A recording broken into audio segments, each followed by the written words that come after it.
Hello everyone, मैं doctor प्रगति गुप्ता और आज हम बात करेंगे 3 ऐसे फूड आइटम्स के बारे में जो आपकी पैरालिसिस की रिकवरी को स्पीड अप कर सकते हैं, आपको दोबारा से इंडिपेंडेंट होने में मदद कर सकते हैं अगर हम डेली डाइट के अंदर उन आइटम्स को ऐड ऑन करते हैं। तो इनके कुछ बेनिफिट्स होते हैं ऐड ऑन करने पे, उसके बारे में फर्दर हम डिस्कस करेंगे इस वीडियो में।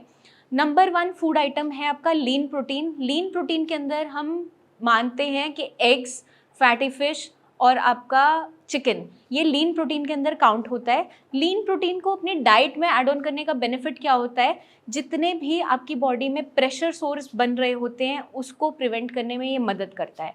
प्रेशर सोर्स क्या होते हैं, आप अगर पैरालिसिस के पेशेंट हैं, कम्प्लीटली बेड रिडन हो गए हैं या एक पोजीशन में बैठे रहते हैं, तो जो भी आपके प्रेशर पॉइंट्स होंगे, फॉर एग्जांपल आपकी एल्बोज के नीचे का हिस्सा, आपके बटक्स के नीचे का हिस्सा, आपके नी के पीछे का हिस्सा, एंकल का जो बैक साइड है, वो सारे के सारे आपके, अगर आप एक पोस्चर में लाई डाउन कर रहे हैं या बैठे हुए हैं, उस पर सबसे ज़्यादा प्रेशर आता है और प्रेशर आने की वजह से वहाँ पर फ्रिक्शन के कारण वहाँ पर घाव बनना स्टार्ट होता है।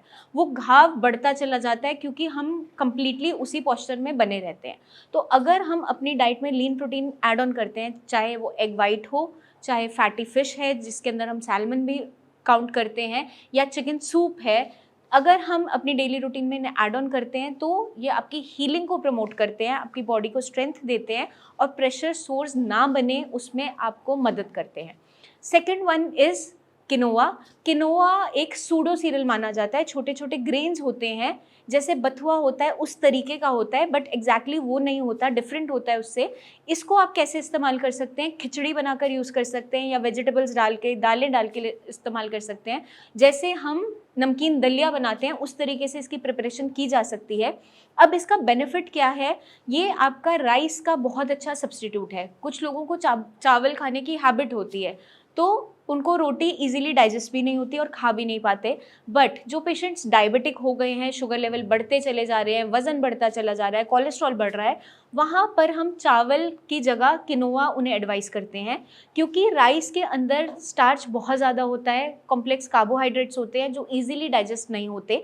बट वहीं हम किनोआ की बात करें तो किनोआ आपके कोलेस्ट्रॉल को कम करने में मदद करता है, ब्लड शुगर को मेंटेन करता है, आपके वज़न को मेंटेन करने में भी हेल्प करता है। तो ये सारे के सारे बेनिफिट्स हैं किनोआ के।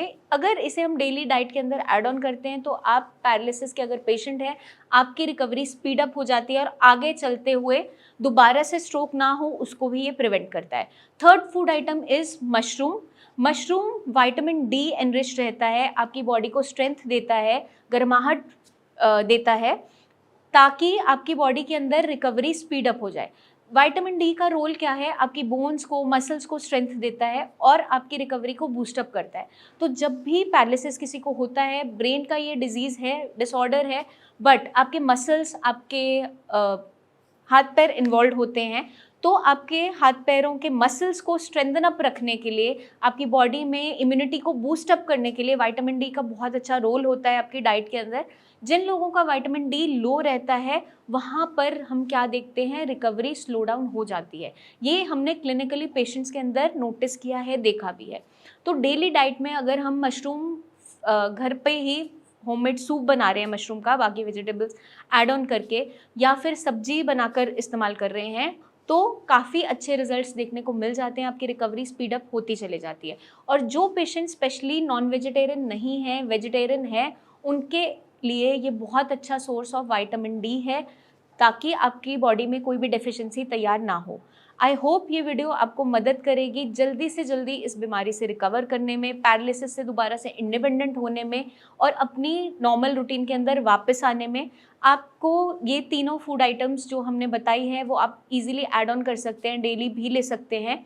आपके माइंड में कोई भी डाउट्स हैं, क्वेश्चंस हैं, क्या कितनी क्वांटिटी में कैसे लेना है या प्रिपरेशन किस तरीके से रहेगी, तो नीचे दिए हुए कमेंट सेक्शन में कमेंट करके आप ज़रूर पूछिए। कोई भी डाउट अपने माइंड में नहीं रखना है, हमारी टीम ऑफ डॉक्टर्स से खुलकर आप बात कर सकते हैं, उनसे गाइडेंस ले सकते हैं कि जो आपकी रिकवरी की स्पीड है वो स्लो हो गई है, तो उसे हम किस तरीके से बूस्टअप कर सकते हैं। कुछ तो हम डाइट से कंट्रोल करते हैं, कुछ हमारा साथ में जो रोल रहता है वो आपका एक्सरसाइज एंड मेडिकेशंस का भी रहता है।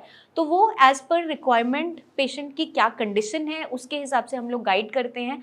तो पेशेंट टू पेशेंट वो वेरी करता है कि आपकी स्पीड ऑफ रिकवरी कैसी रहेगी, क्योंकि बहुत सारे पैरामीटर्स है। आपके ब्रेन में नुकसान कितना हुआ था, किस टाइप का नुकसान था, हेमरेज था, क्लॉट था, कोई सर्जरी तो नहीं हुई थी, या पेशेंट की एज क्या है, जेंडर क्या है, बहुत सारे पैरामीटर्स होते हैं जिस पे हम रिकवरी का पैटर्न जज करते हैं, स्पीड ऑफ रिकवरी को जज करते हैं।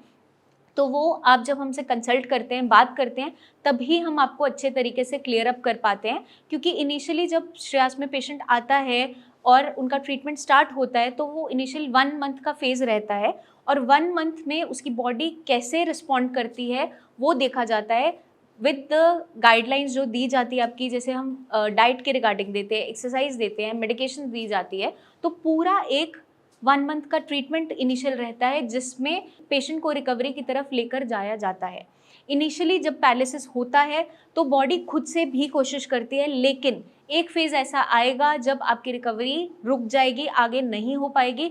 वहाँ पर ये सारे के सारे फूड आइटम्स अगर आप ऐड ऑन करोगे, सपोर्ट दोगे, तो भी आपकी रिकवरी को स्पीड अप करेगा, पुश देगा, और साथ के साथ आपको दोबारा से इंडिपेंडेंट होने में भी मदद करेगा। जल्दी ही मिलेंगे हम नेक्स्ट वीडियोज़ में, तब तक के लिए सारी टिप्स को फॉलो करते रहिए, अपना खास ध्यान रखिए, टेक केयर।